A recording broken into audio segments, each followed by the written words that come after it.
Happy to be here and happy to talk about a subject that is near and dear to my heart, leadership.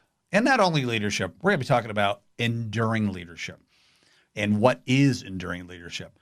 In fact, what is leadership? So many definitions of leadership, right? So I look it up in the dictionary. What do we get? Well, we get the office or position of a leader. We get the capacity to lead. We get the act of an instance of leading.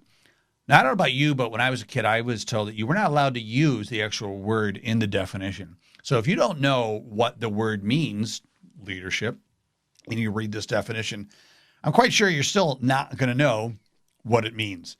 So let's define here once and for all, what is a good leader? So I believe there are many definitions. There's many categories of leaders, right? There's good leaders. There's bad leaders, right? And bad leaders, there are people in the world that have convinced many thousands, if not millions of people to do some very terrible things. So unfortunately, yes, they are leaders, but they're bad leaders. There's business leaders. There's political leaders, as we all know. Many more types of leaders, many more categories of leaders. What I'm going to talk about today is what I feel is the top of the top, an enduring leader. Now, an enduring leader is a leader, in my opinion, that you can look back at their life and there is a before and after. There's a clear line in the sand with their life of what life was like before their leadership and after their leadership. So, in my opinion, enduring leaders are change makers, right? They definitely strive to make a difference in their community, in their country, in the world. They're selfless. It's not about them. It's not about their ego. It's not about them getting the credit, becoming famous. It's about, next up, purpose. Purpose over the person. It's not striving to make themselves feel wonderful. It's striving to make sure that their purpose is accomplished. And it's a good purpose. It changes their community, their country, the world. There's a greater mission. Enduring leaders have a mission that is beyond them, beyond their followers. It's about making a difference in the world. And they lead with their why. They lead with the core of what is in their heart. What are their values? What is that overall sense of change that they need to make in the world? Not about money.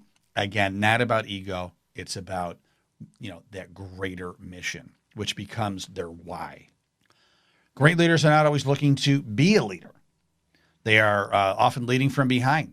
They feel like, I guess I've been chosen to lead this movement, and I will do my best to be able to do that. I will strive to be the best person to be able to do this. So they're not always looking to be a leader. Once again, they're selfless. They have their egos in their back pocket. They're not always looking to be a leader. They're willing to sacrifice. They're willing to sacrifice maybe some comforts of life. They're willing to sacrifice some things that really maybe they would enjoy doing, pleasures of life. And sometimes, unfortunately, they're willing to sacrifice their life. We're going to see some leaders that had to do that. So now let's get into the leaders. I'm profiling a few leaders here that I think there's many more, but I think this is a good sample around the world of leaders that have changed the world. And right here in the United States of America, our own father of our country, George Washington. Now, he was a great enduring leader for many reasons. First and foremost, he convinced many colonists at the time who were underprepared, outnumbered, and certainly didn't have enough, resources, ammunition, etc., to fight. At that time, which was the greatest power in the world, Great Britain, who owned the colonies. But he convinced an uprising for what? For freedom, so that they could live free to do what they wanted to do. Once again, in a good way: freedom of religion, freedom of commerce, freedom of having to pay taxes, but being able to have a voice in their country, and not be ruled by a king. And so that was their purpose, right? That was his purpose. He convinced. So first and foremost, he convinced many people to fight and go against the greatest power in the world at the time. And as we know, they won. Now, what really makes him an incredible enduring leader is, of course, he became president, and then he got elected twice. Now, he could have continued on as president again, probably could have become king or emperor if he wanted to, because he was so loved. but because he remembered what the mission was when they fought the American Revolution. He put his ego in his back pocket. He realized that that's not what the fight was about. It was not about him. It was not about him having the credit and the ego. It was about the country, and it was about the purpose over self. So he stepped down. He set the precedent for many, many years that a U.S. president would only serve for 2 terms. So a clear example of a line in the sand of life before George Washington and after, freedom, democracy that has spread around the world because of his decision. Next up, Nelson Mandela. Nelson Mandela is an incredible leader for many, many reasons. Patience, love, compassion, endurance. As you probably know, he was jailed for 27 years, tortured, had every reason to give up hope, had every reason to be very angry. But, he was obviously jailed for fighting apartheid and filed for freedom for South Africa. When he got out, he could have come out an angry man. He could have organized some very violent protests and tried to do a coup, etc. He came out smiling. He came out with love and compassion, and he came out wanting to work with the existing government to make a difference. And he did. And he continued to work tirelessly to change with peace, and continued on with that mission until he became president, the first black president of South Africa. When he got out of jail, he showed the world what forgiveness looks like. Next up, Mother Teresa. So Mother Teresa, incredible focus on the mission of her organization. She went to India to help the poor. And not only help the poor, she helped the poorest of the poor. She lived with them. She convinced others to get involved with them, to make a difference in their health and their feeding them and helping them to be the best citizens that they could be. And not only did she convince others to do it, her missions spread around the world, and really set a true example of what a person can do to make a difference, not only in the poor, but she went to the poorest of the poor, dove in and lived with them, became one of them so that she could help them.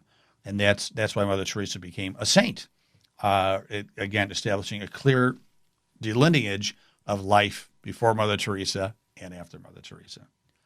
Mahatma Gandhi. Now, I think everybody in the world knows Mahatma Gandhi, very much instrumental in getting India to be free of British rule at the time. Much like Nelson Mandela, before him, obviously, he fought to free India. And he was jailed many times. He was tortured many times. He went on times of fasting for protesting as well. Came out and decided to lead with peace. And kind of as the modern day father of peaceful protest, influenced a lot of people like Nelson Mandela, like Martin Luther King Jr., to make a difference in their world, in their lives, in their country, with peaceful protests. And he did it, as we all know, and he became free because of the movement that he led, and he did it in a peaceful way. Now, unfortunately, he was one of the people that had to sacrifice his life. He was murdered shortly after India got its independence by some conflicts within the country. But he goes down today as a legend and as one of the most incredible leaders that our world has ever seen. Angela Merkel, the leader of Germany. Angela Merkel she's one of our living legends, one of our living, enduring leaders, has done an incredible job not only with Germany, but being a respected leader around the world. Many people consider her the leader of the free world, where we in America often consider our leader the leader of the free world. Angela Merkel has stepped up, not only done great things for her country, but really helped out Europe and really helped out the world. But very well-respected leader for her calm, methodical leadership. She doesn't get overly emotional. And she's inspiring women all over the world to lead. And I'm going to add not only women, but she's inspiring just anybody around the world to really learn about her leadership style, to lead with a calm, methodical, compassionate, yet bold, firm leadership style. And I think she's going to go down in the ages as an incredible, enduring leader that really took leadership, not only leadership for women, but leadership in general, to the next level. Next up, I want to talk about a personal enduring leader. I have an Aunt Connie. She's my great aunt. She's 104. She was born in 1916. And this woman, you can see she's smiling. My Aunt Connie smiles through everything. She's currently in a nursing home for the past 3 years because not because of her mental state, but her hips just don't work anymore, so she can't get around. But other than that, she is healthy and she is doing wonderful. But the past year with COVID hasn't been able to get any visitors, and that's been sad. But she continues to smile through. She loves our window visits, and that keeps her going. She calls me every day. In fact, when she calls me, she says she's such a compassionate, in my mind, enduring leader. She's so selfless. She doesn't even ask me to call her back. She says, "I will call you later. Sorry, I missed you." This woman has been through one pandemic. Yes, she was around for the 1918 pandemic. She's been through 2 world wars. She's been through the Great Depression. She had COVID-19. She made it through COVID-19, and she continues to smile. She is an example of a sweet, kind, compassionate soul that is there for others and continues through her whole life to be there for others. And I think that's what keeps her healthy and loving and 104 years old. Is that just that energy that she emits to other people comes back as love and compassion to herself.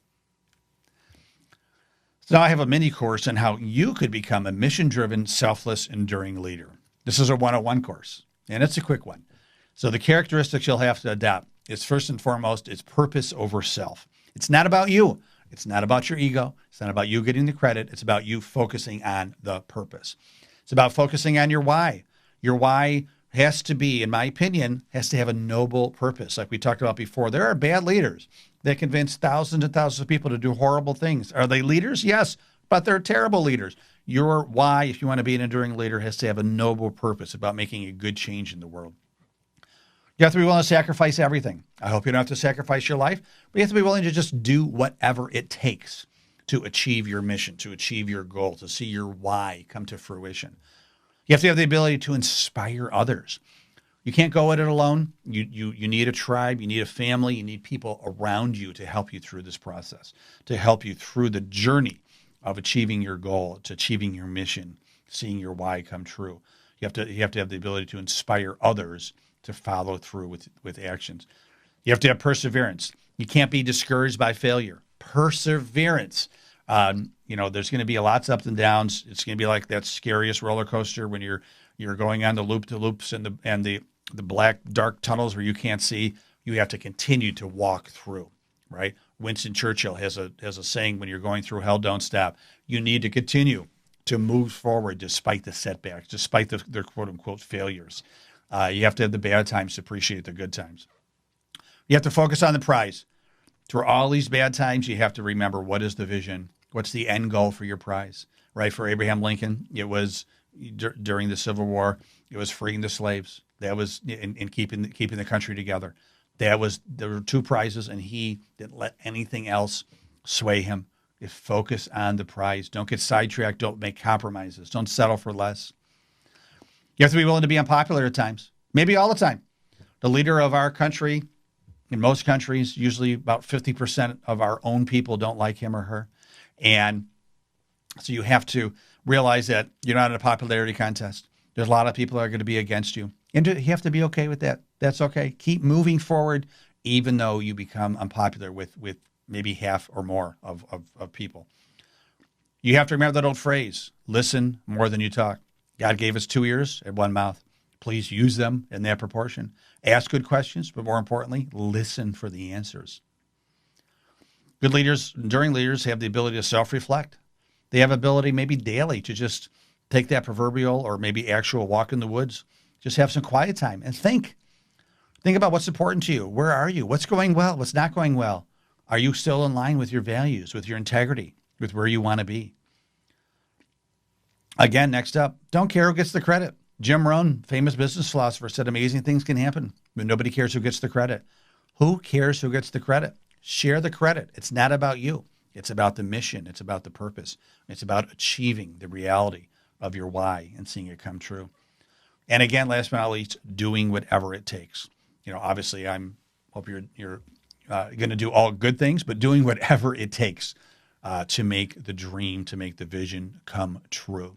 Endurance, purpose, vision, self-reflecting. A lot of these things are what it takes to be an enduring leader. I hope that I've inspired you to strive to become an enduring leader, and I wish that you will lead on. Thank you so much. I really appreciate this opportunity. Feel free to get in touch with me if there's anything I can do to ever help you.